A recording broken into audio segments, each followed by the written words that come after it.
السلام عليكم ورحمة الله وبركاته. هناك آيات قرآنية يقرأها بعض الناس خطأ، سنسلط الضوء على شيء منها. طبعا هذه الأخطاء ليست أخطاء تجويدية، إنما خطأ بزيادة حرف أو نقصانه. أولها قوله تعالى: أعوذ بالله من الشيطان الرجيم، لإيلاف قريش، إيلافهم. بعض الناس يقرأها لإلاف قريش، إلافهم. ثانيا قوله تعالى: إنا أعطيناك الكوثر. بعض الناس يقرأها إنا أعطيناك الكوثر فينقص حرفا، وهذا خطأ.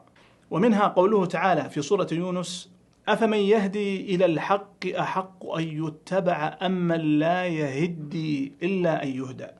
بعضهم يقرأها يهدي وليس يهدي، وهذا خطأ. ومنها قوله تعالى: ولو جعلناه قرآنا أعجميا لقالوا لولا فصلت آياته أعجمي وعربي. بعضهم يقرأها أعجمي وعربي، وهذا خطأ. ومنها قوله تعالى: ربما يود الذين كفروا لو كانوا مسلمين.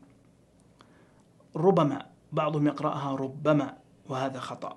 ومنها قوله تعالى: والذين يمسكون بالكتاب وأقاموا الصلاة إنا لا نضيع أجر المصلحين. بعضهم يقرأها والذين يمسكون، وهذا خطأ. ومنها قوله تعالى: قل إنني هداني ربي إلى صراط مستقيم دينا قيما. بعض الناس يقرأها دينا قيما، وهذا أيضا خطأ. ومنها قوله تعالى: فابعثوا أحدكم بورقكم هذه إلى المدينة. بعض الناس يقرأها بورقكم، وهذا خطأ. ومنها قوله تعالى: وقال الذين كفروا ربنا أرنا الذين أضلانا.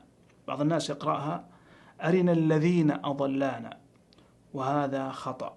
ومنها قوله تعالى: فكان عاقبتهما أنهما في النار خالدين فيها. بعض الناس يقرأها خالدين فيها، وهذا خطأ. ومنها قوله تعالى: ومن أوفى بما عاهد عليه الله فسيؤتيه أجرا عظيما.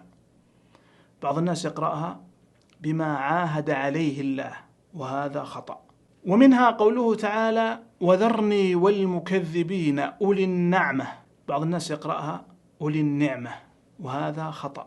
ومنها قوله تعالى: ولم يكن له كفوا أحد. بعض